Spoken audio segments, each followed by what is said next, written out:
Hello students, welcome in the online lecture. This is the first lecture on the topic animal tissues. This is the 10th topic in your syllabus. तुमच्या syllabus मधला हा 10वा topic आहे animal tissue. In this topic we will learn about the tissues which are present in our body. या टॉपिकमध्ये आपण आपल्या बॉडीमध्ये असणाऱ्या ज्या टिश्यू आहेत त्या टिश्यूंचा स्टडी करणार आहे. First we will study about the introduction of this topic. आपण पहिल्यांदा इंट्रोडक्शन बघूया या टॉपिकची. आता तुम्ही याच्या अगोदर विज्ञानामध्ये शिकलेला आहात की सेल म्हणजे काय, टिश्यू म्हणजे काय, किंवा मराठीमध्ये तुम्हाला झालं असेल पेशी म्हणजे काय, उती म्हणजे काय. तर हा एक सिक्वेन्स आहे. सगळ्यात लहान युनिट कोणतं असेल आपल्या बॉडीमधलं तर ती असते पेशी, सेल. अनेक सेल एकत्र येतात, टिश्यू तयार होते म्हणजे उती तयार होते. अनेक उती एकत्र येतात आणि ऑर्गन तयार होतो म्हणजेच अवयव तयार होतो. अनेक अवयव एकत्र येतात आणि सिस्टीम तयार होते म्हणजे संस्था तयार होते. अनेक संस्था एकत्र येतात आणि कंप्लीट ऑर्गॅनिझम तयार होतो. हा एक सिक्वेन्स आहे आणि या लेवल्स तुम्ही शिकलेला आहात याच्या अगोदर विज्ञानामध्ये. आपण याच्यामध्ये सुरुवातीला काय बघूया इंट्रोडक्शनमध्ये, तर सेल म्हणजे काय. Cell is the basic structural and functional unit of life. Cell ही काय आहे तर basic structural and functional unit आहे आपल्या बॉडीमधले. कोणताही ऑर्गॅनिझम असेल तर त्याच्या बॉडीमधले सगळ्यात लहान युनिट कोणता असेल तर ती सेल असते. मग सेल ही स्ट्रक्चरल आणि फंक्शनल युनिट आहे असं का म्हटलं जातं, तर फॉर एक्झाम्पल असं म्हणूया आपण युनिसेल्युलर ऑर्गॅनिझम असेल अमिबा, तर तो युनिसेल्युलर आहे, एका सेलनी बनलेला आहे. म्हणजे त्याच्या बॉडीमध्ये एकच सेल आहे आणि एका सेलनं त्याची बॉडी बनलेली आहे. म्हणजे cell is the structural unit of the body. जसं युनिसेल्युलर ऑर्गॅनिझममध्ये आहे तसंच मल्टीसेल्युलर ऑर्गॅनिझम्समध्ये सुद्धा सेल ही स्ट्रक्चरल युनिट आहे. It is also functional unit in the body. ही आपल्या बॉडीमधली फंक्शनल युनिट सुद्धा आहे. बघा, मी जसं अमिबाचं उदाहरण स्ट्रक्चरल युनिटसाठी दिलं तसंच आपण तेच उदाहरण फंक्शनल युनिटसाठी घेऊ शकतो. फंक्शनल युनिट म्हणजे काय, तर याच सेलकडून, अमिबाच्या एका सेलकडून सगळी फंक्शन्स कॅरी केली जातात. मग ते डायजेशनचं असेल, रेस्पिरेशनचं असेल किंवा रिप्रोडक्शनचं असेल, सगळे फंक्शन्स त्या एका सेलकडूनच कॅरी केली जातात. Means cell is the functional unit of the body. जसं युनिसेल्युलर ऑर्गॅनिझम अमिबामध्ये एका सेलकडून सगळी फंक्शन्स कॅरी केली जातात, तसंच मल्टीसेल्युलर ऑर्गॅनिझम्समध्ये अनेक सेल्स एकत्र येतात, टिश्यू तयार करतात, टिश्यूचा ग्रुप येतो आणि ऑर्गन तयार करतो आणि त्या ऑर्गनकडून पर्टिक्युलर काय केलं जातं, फंक्शन कॅरी केलं जातं. म्हणून बेसिक युनिट काय आहे तर सेल, आणि म्हणून cell is the functional unit of the life. Cell means cell is the basic structural and functional unit of the life. Second definition आपल्याला बघायची ती म्हणजे टिश्यूची.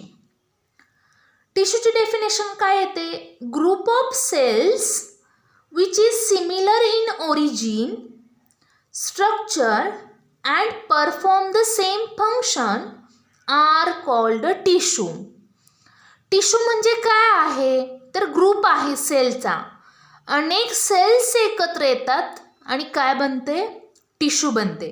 पण या अनेक ज्या सेल्स आहेत, ग्रुप जो आहे सेलचा, त्यांचा ओरिजिन सेम असतो, त्या स्ट्रक्चरली सिमिलर असतात आणि त्या सगळ्या सेल्स मिळून सारखंच फंक्शन कॅरी करतात. त्यावेळी त्या सेलच्या ग्रुपला काय म्हटलं जातं? टिश्यू असं म्हटलं जातं. त्यावेळी त्या सेलच्या ग्रुपला काय म्हटलं जातं? टिश्यू असं म्हटलं जातं. नेक्स्ट डेफिनेशन बघूया आपण, histology. The study of tissue is called as histology. Generally logy means study. Histology is the branch of science which deals with the study of tissue. अशी ब्रँच सायन्सची की जिच्यामध्ये काय होतं तर टिश्यूचा स्टडी केला जातो. अशा ब्रँचला काय म्हटलं जातं? हिस्टॉलॉजी असं म्हटलं जातं. त्या ब्रँचला काय म्हटलं जातं? हिस्टॉलॉजी असं म्हटलं जातं. नेक्स्ट पॉईंट आपण स्टडी करतोय तो म्हणजे types of cells in body. आता तसा विचार केला तर अनेक प्रकारच्या सेल्स आपल्या बॉडीमध्ये प्रेझेंट आहेत, पण मेजॉरिटीली त्या सेलचे 2 टाइप्स पडतात. कोणते 2 टाइप्स पडतात? तर पहिला टाइप आहे सोमॅटिक सेल्स आणि दुसरा टाइप आहे जर्म सेल्स. आता सोमॅटिक सेल्स म्हणजे कोणत्या cells? The cells which are present in our body and carry out the somatic functions. It does not take part in the reproduction. ज्या cells somatic cells जे somatic function म्हणजे रिप्रोडक्शनचं सोडून इतर सगळी functions carry करतात त्या सेल्सना सोमॅटिक सेल्स असं म्हटलं जातं, which are present all over in the body except in the gametes or in the reproductive organs. या ज्या सेल्स आहेत सोमॅटिक सेल्स सगळ्या बॉडीमध्ये प्रेझेंट असतात. कोणत्या सेल्स सोडून? तर ज्या सेल्स रिप्रोडक्टिव्ह सिस्टीममध्ये प्रेझेंट आहेत, सगळ्याच नाही अशा. फक्त जर्मलाईन सेल्स काय करतात तर गॅमेट्स प्रोड्यूस करतात and directly take part in the sexual reproduction. That's why these cells are called as germ cells. रिप्रोडक्शनमध्ये भाग घेतात किंवा गॅमेट्स तयार करतात म्हणून त्यांना काय म्हटलं जातं? जर्म सेल्स असं म्हटलं जातं. अशा 2 प्रकारच्या सेल्स आपल्या बॉडीमध्ये प्रेझेंट असतात. नेक्स्ट पॉईंट आपण स्टडी करतोय, महत्त्वाचा पॉईंट या टॉपिकमध्ये आपण हे स्टडी करणार आहे. टॉपिकचं नावच आहे आपल्या ॲनिमल टिश्यूज. तर पहिल्यांदा बघूया टाइप्स ऑफ टिश्यूज. आपल्या बॉडीमध्ये असणारे टाइप्स ऑफ टिश्यू कशावरून ठरवले जातात? तर on the basis of origin and functions performed animal tissue are classified into 4 types. कशावरून तिचे टाइप्स पाडले जातात? तर तिचा ओरिजिन कोणता आहे आणि त्या कोणती फंक्शन्स कॅरी करतात याच्यावरून 4 टाइप्स पडतात ॲनिमल टिश्यूचे. तर कोणते 4 टाइप्स पडतात? Types of tissues. A epithelial tissue, B connective tissue, C muscular tissue and D nervous tissue.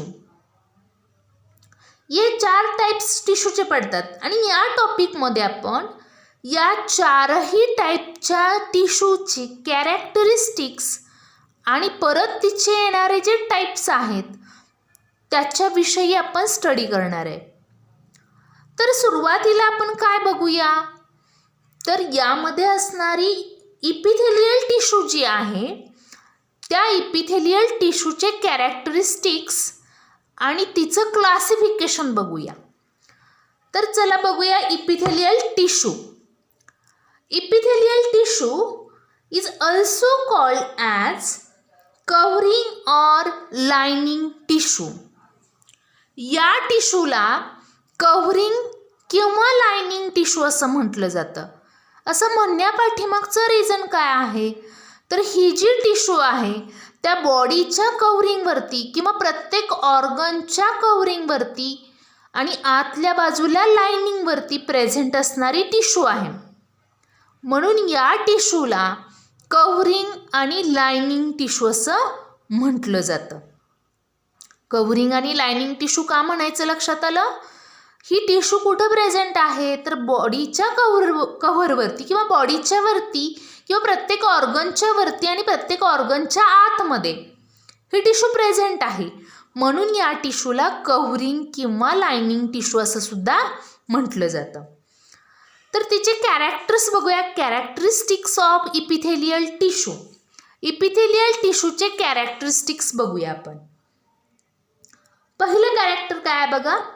It is derived from 3 germ layers, that is ectoderm, mesoderm and endoderm. हिचा origin 3 germ लेअरपासून होतो.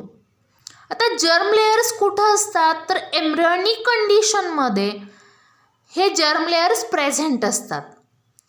Germ layers काही ॲनिमल्समध्ये 2 असतात, काही ॲनिमल्समध्ये 3 असतात. ज्या ॲनिमल्समध्ये 2 germ layers present असतात, only ectoderm and endoderm, these animals are called as diploblastic animals. ज्या ॲनिमल्समध्ये 3 germ layers present असतात, कोणते 3 germ layers? Ectoderm, mesoderm and endoderm. These animals are nothing but the triploblastic animals. Tri means 3. ज्या ॲनिमल्समध्ये 3 germ layers present असतात त्यांना triploblastic असं म्हटलं जातं. तर आपण सगळेजण ट्रिप्लोब्लास्टिक ॲनिमल्स आहोत, त्यामुळं आपल्यामध्ये असणारी जी इपिथेलियल टिश्यू आहे तिचा ओरिजिन 3 जर्म लेअरपासून होतो. एम्ब्रियोनिक कंडिशनमध्ये असणारे 3 जर्म लेयर्स कोणते? एक्टोडर्म, मेसोडर्म आणि एंडोडर्म. या 3ही जर्म लेअरपासून ओरिजिन पावणारी टिश्यू कोणती असेल तर ती आहे इपिथेलियल टिश्यू. सेकंड कॅरेक्टर काय आहे हिचं? Cells are compactly arranged, means there is no intercellular space present between 2 cells. 2 cells खूप कॉम्पॅक्टली अरेंज झालेले असतात, एकानंतर एक लगेचच. त्यामुळे 2 सेल्समध्ये अजिबातच स्पेस असत नाही. There is no intercellular space. The intercellular space become filled with matrix. 2 सेल्समध्ये जी थोडीशी स्पेस राहणार आहे ती मॅट्रिक्सनं भरलेली असते. ती कशानं भरलेली असते? मॅट्रिक्सनं भरलेली असते. त्याच्यानंतरचं पुढचं कॅरेक्टर काय आहे तर cells are based on basement membrane. पेशी याच्यामधल्या नॉन सेल्युलर पार्ट जो आहे बेसमेंट मेम्ब्रेन, या बेसमेंट मेम्ब्रेनवरती त्या रेस्ट झालेल्या असतात. Basement membrane is the non cellular part. Basement membrane हा नॉन सेल्युलर पार्ट आहे आणि या नॉन सेल्युलर पार्टवरती सेल्स रेस्ट झालेले असतात, बसलेल्या असतात. हे वैशिष्ट्यपूर्ण कॅरेक्टर आहे इपिथेलियल टिश्यूचं, जिच्यामध्ये सेल्स बेसमेंट मेम्ब्रेनवरती रेस्ट झालेले असतात. पुढचं कॅरेक्टर आहे this tissue is avascular tissue. There is no direct blood supply to the epithelial tissue. Epithelial टिश्यूला डायरेक्ट ब्लड सप्लाय असत नाही, म्हणून या टिश्यूला अव्हॅस्क्युलर टिश्यू असं म्हटलं जातं. There is no direct blood supply to the cells. Epithelial टिश्यूमध्ये असणाऱ्या सेल्सना डायरेक्ट ब्लड सप्लाय असत नाही, म्हणून हिला अव्हॅस्क्युलर टिश्यू असं म्हटलं जातं. Next, the tissue has renewal power. या टिश्यूकडं रिन्यू होण्याची कपॅसिटी असते, पॉवर असते. आता रिन्यू होणं म्हणजे काय तर फॉर एक्झाम्पल आपल्या स्किनवरती जो इपिडर्मस लेअर आहे तो इपिडर्मस लेअर तुम्ही हिवाळ्याच्या दिवसामध्ये किंवा थंडीच्या दिवसामध्ये जास्त अनुभव घेता त्याचा की तो निघून जात असतो. स्किनमधल्या ज्या डेड सेल्स आहेत त्या निघून जात असतात आणि त्या निघून गेल्यानंतर वरती नवीन सेल्स येत असतात.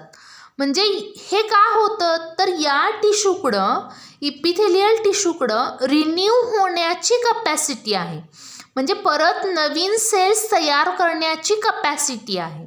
अशी असणारी ही टिश्यू आहे इपिथेलियल टिश्यू. पुढचं कॅरेक्टर आहे, this tissue has nerve supply of its own. या टिश्यूला डायरेक्ट नर्व सप्लाय असतो. आत्ताच सांगितलेलं उदाहरण परत एकदा सांगते. स्किन घेऊया आपली. Skin is the sensory organ आणि स्किनमध्ये इपिथेलियल टिश्यू आहे, म्हणजे तुम्हाला लगेच लक्षात येईल की डायरेक्ट नर्व सप्लाय असतो किंवा तिला स्वतःचा नर्व सप्लाय या टिश्यूला असतो. बघा मी तुम्हाला कोणकोणती कॅरेक्टर सांगितली इपिथेलियल टिश्यूची. तर इपिथेलियल टिश्यूला कव्हरिंग किंवा लाइनिंग टिश्यू म्हटलं जातं. या टिश्यूचा ओरिजिन 3 जर्म लेअरपासून होतो. एक्टोडर्म, मेसोडर्म आणि एंडोडर्म या 3ही जर्म लेअरपासून हिचा ओरिजिन होतो.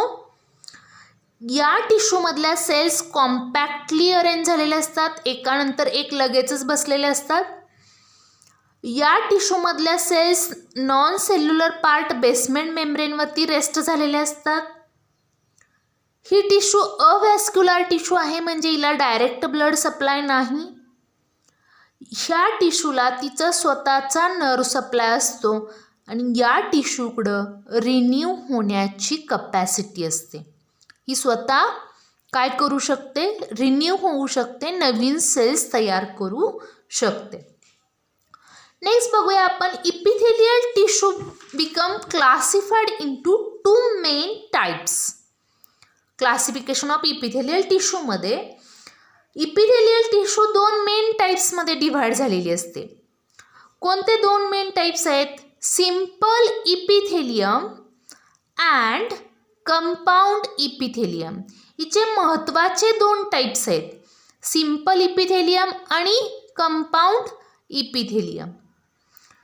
आता सिंपल इपिथेलियम परत आणखी डिव्हाइड झालेली आहे, परत आणखी तिचे सब टाइप्स पडतात. कोणते टाइप्स पडतात सिंपल इपिथेलियमचे?